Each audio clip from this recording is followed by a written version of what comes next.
bonsoir Thomas, bonsoir à tous. J'allais dire, doit-on encore vous présenter? Vous vous souvenez de ces débuts et de cette prestation de serment un peu compliquée? Oui, j'y étais. J'étais à la tribune, à gauche, juste au-dessus des souverains. C'est vrai que vous savez, le grand-duc est un homme extrêmement timide, et donc forcément, c'est une épreuve. D'ailleurs, je me souviens de la prestation de serment du roi Albert, et il y avait quelque chose je pense que ce sont des moments très émouvants et très denses, et donc voilà, ce ne sont pas forcément des orateurs, mais en 20 ans, je trouve que le grand-duc a pris de l'assurance.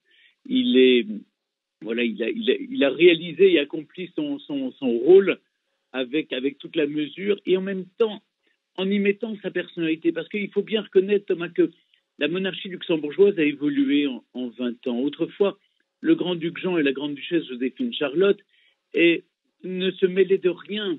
Ils accomplissaient de façon tout à fait scrupuleuse cette réserve c'est un peu ce qu'on appelle la réserve. J'ai l'impression que c'est une réserve comme pour des espèces menacées, si vous voulez, qui sont enfermées, qui ne peuvent rien dire. Et le grand-duc Henri, lui, à l'inverse, eh bien, il a eu envie de jouer un rôle plus actif, soutenu en cela par son épouse, qui elle-même est avocate pour les droits des femmes et des enfants, qui joue auprès de l'UNESCO et de l'ONU un rôle éminent. Donc, vous voyez, il y a une façon plus active d'incarner la monarchie. D'ailleurs, c'est ce que la population attend aussi. On n'attend pas simplement d'un souverain qui contresigne les lois et qui regarde un peu les lois passer comme on regarderait les trains passer. D'ailleurs, c'est intéressant parce que dans la presse luxembourgeoise ces derniers jours, le grand-duc Henri dit qu'il ne défend pas la monarchie en toutes circonstances. Ça veut dire quoi? Ça veut dire que ça pourrait changer un jour, pensez-vous, au Luxembourg? Écoutez, je ne sais pas. Je crois que la population, et moi qui suis un citoyen et un sujet luxembourgeois, on est très attaché à la monarchie. Oui. Mais il y a toujours dans un petit pays un complexe. En ce moment, je pense que toutes les institutions sont remises en cause, quelles qu'elles soient. L'armée, la police, l'Église, toutes les religions. On remet tout en cause systématiquement. Et je pense que la monarchie luxembourgeoise est questionnée comme les autres. Elle n'est pas questionnée toujours de la meilleure façon, ni avec les meilleures intentions.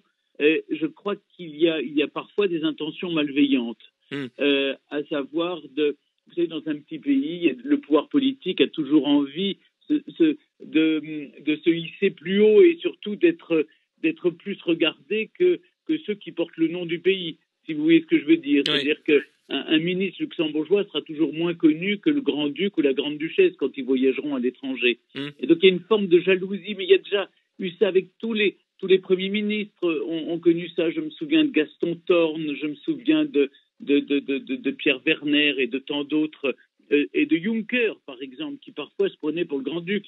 Et donc, c'est toujours une situation un peu complexe. Je pense que la monarchie luxembourgeoise doit avancer, continuer d'évoluer vers peut-être plus de transparence, comme elle le fait actuellement. Elle fait sa mue. J'ai pas trouvé que ce soit très bien qu'on minimise le rôle de la grande-duchesse. Je crois qu'une monarchie, c'est un couple, c'est même une famille qui a été placée par l'histoire sur un piédestal pour incarner la nation tout entière. La grande-duchesse joue un rôle considérable et formidable, notamment pour les femmes qui sont victimes des violences sexuelles comme armes de guerre partout dans le monde. Elle a fait un forum à Luxembourg qui a eu un succès phénoménal. Je crois qu'elle est jalousée, que son aura, sa réputation, son activisme aussi, et parfois donc on essaye de la museler. Donc ça m'agace parce que j'ai le sentiment que c'est un peu un côté, si vous voulez, une société machiste qui ne supporte pas que femmes ce soit un rôle, y compris les plus machistes sont les femmes qui sont réalisées par leur propre mérite et qui ne comprennent pas qu'une femme qui est simplement s'est mariée avec un chef d'État joue un rôle éminent. Mais après tout, c'est l'histoire des monarchies, il faut l'accepter, il faut pour relire l'histoire.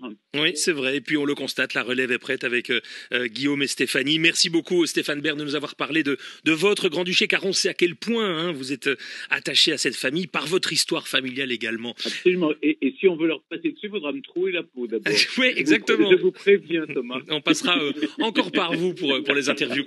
Merci beaucoup Stéphane. Merci Thomas, merci à tous. À très bientôt et restez avec nous. Place Royale revient après une courte pause sur Bel RTL. À tout de suite. De 18h à 18h30.